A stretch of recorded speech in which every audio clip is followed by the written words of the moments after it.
Bonjour Bandeko, nous allons analyser avec Gilmas. Merci encore na soutien na bino batu boza kolanda ngai bino batu boza kolinga koyoka ba vérité ozoleka na mboka na biso surtout côté ya art culture tozoyoka ndenge makambo ya Koffi Olomide eza koleka eza kosala bien te kala mingi te bauti kofingela ye mwasi lobi kuna bafingi makambo ebele ozoleka na vie ya Koffi Olomide mais okozoyoka epa ya Manike eza bino nyonso boyebi Manike ça prend souvent à Koffi Olomide à toutes circonstances na makambo nyonso pe nayebi ba makambo ebele ba raison oyo etindaka Manike a menacé toloba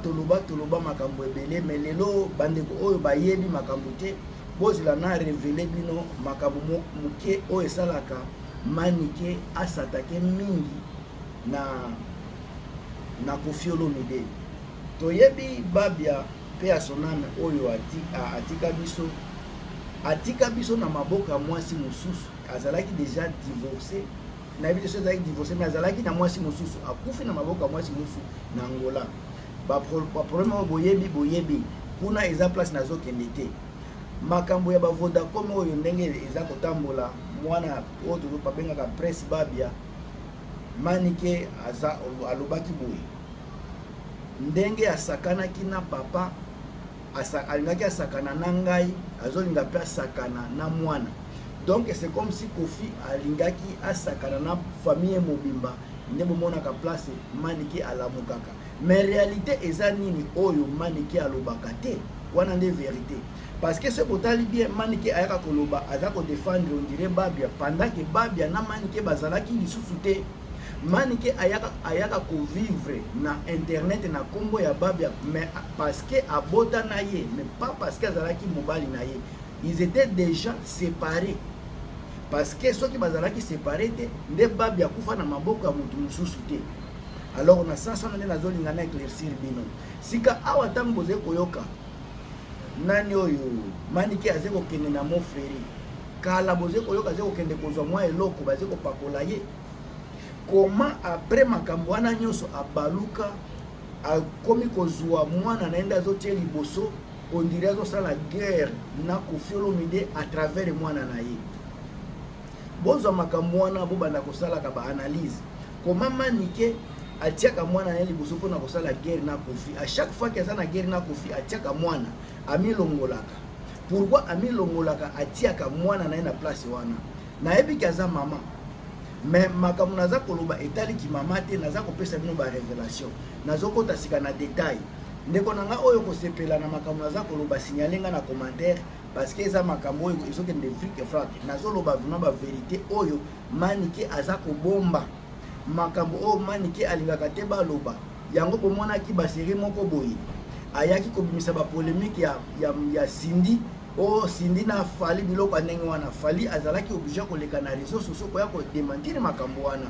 bino bo comprenaka makambo oyo te melelo naza kopesa bino ba réalité ebele ba Irene Mabwele sika boza bambo théâtre novice officiel bambo théâtre Claude Musirikani boza ebele bagai kogasa ba Mami Sadiki bino tout bambo théâtre vraiment esika bozali réalité eza moko Manike abombelaka biso ba réalité Manike alingaka te toyeba nini leka entre ye na Koffi Olomide vérité yango ndenge Manike azali kokende kozwaka ba mwa mbongo epa ya Koffi abeta ye magoda Koffi azali kopropose makambo ebele oyo etikaki nani oyo Manike à l'air Manike avait des pensées passées ebele pour avenir na ye avec Koffi Olomide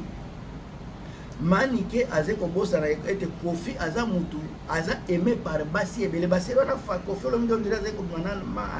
ma alia avant que toi azala na Cindy soit azalaki déjà babasi baza ko divorcer en tout cas na niveau eza ba 5 à 6 à 7 ans passé oyo bonyo moko boyebi histoire en tout cas bazalaki mama ali azalaki na poto ba série Koffi aza ko vivre ye moko mama oyo aze koya soki ya moni ki aza na crise akoya na kombo ya bana po Koffi a libéré akende kolesa ya futela bango classe biloko ndenge wana sika manike azeko mona ndenge déjà za ko approcher Quadra azoko approcher Kofi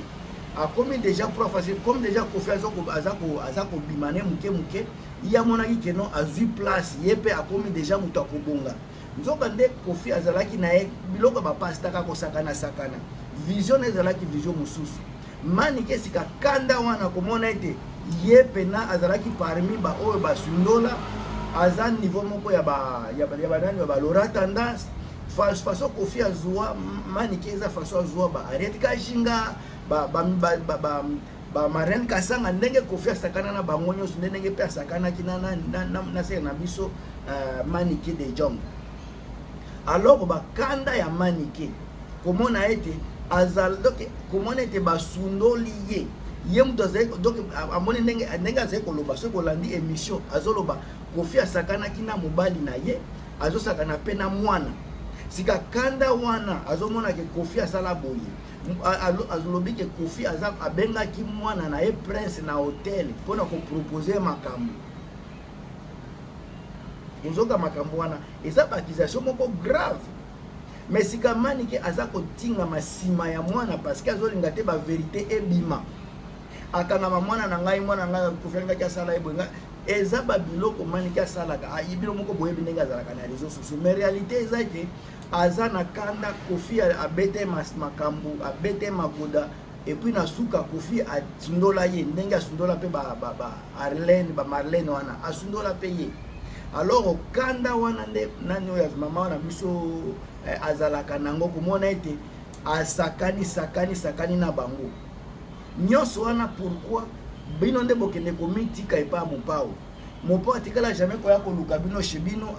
ayena azwi mutuka ake kofanda na yo akena koluka yo chez yo bino nde bokamataka botiaka makolo na bino na balabala boke koluka Kofi chez ye sika makambo bozwaka kuna boyaka na bakanda nyonso bino bokanisaka soki boke epa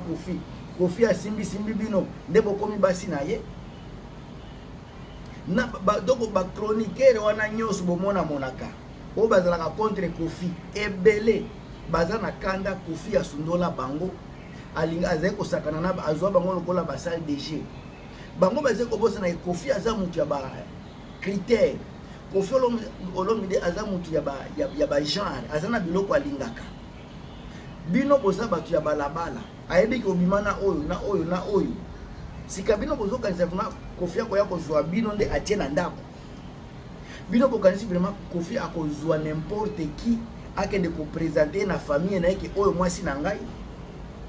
Kofi quand même aza légende aza une grande personne aza na personnalité moko kusakana te et puis aza mayele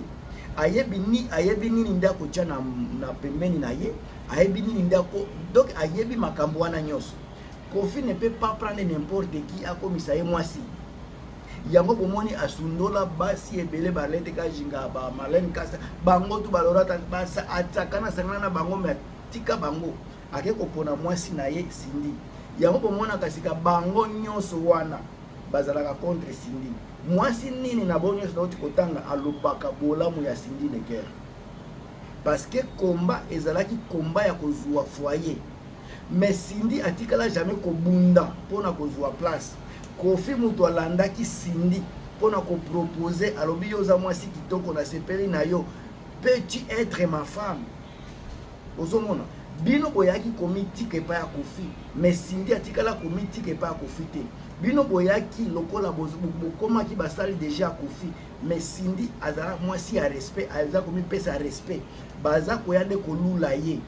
yende azana droit ya kolinga kondima sote koboya ndenge Cindy azalaki lelo andima déjà Kofi bino sika bakanda nyonso Cindy alata periki eza mabe Cindy atelemi mabe Cindy afani mabe nyonso wana parce que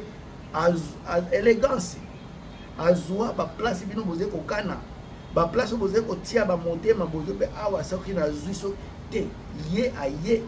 azwi motema ya Kofi afandi pe na kati ya motema ya Kofi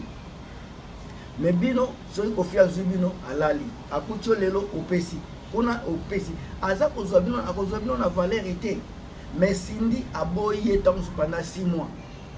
sika Kofi azosala cour obolwaka asala cour aza kolanda mwasi pendant 6 mois tala gu ya ndenge wana sika tango sinda kondima yokanisa koboya ye mwasi oyo asali ye boye po andimi biloko kanisi baboyaka mwasi boye mwasi oyo atungisaka mobali aprotegeaka ye parce que ayi azoyeba pasi na batanga lekisa mpona kozwa ye mais bino basi ya balabala moto abengisi yo boye oye kutu kofinda boza koya nde kotala boza komimema na batoire mais sindi amimema na batoire te bamema ye bakende koluka et puis aleka na batoire te ye akota na ndako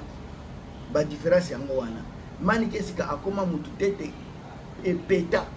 bamarene kasanga tete epeta balora tendance tout batete epeta mpona nini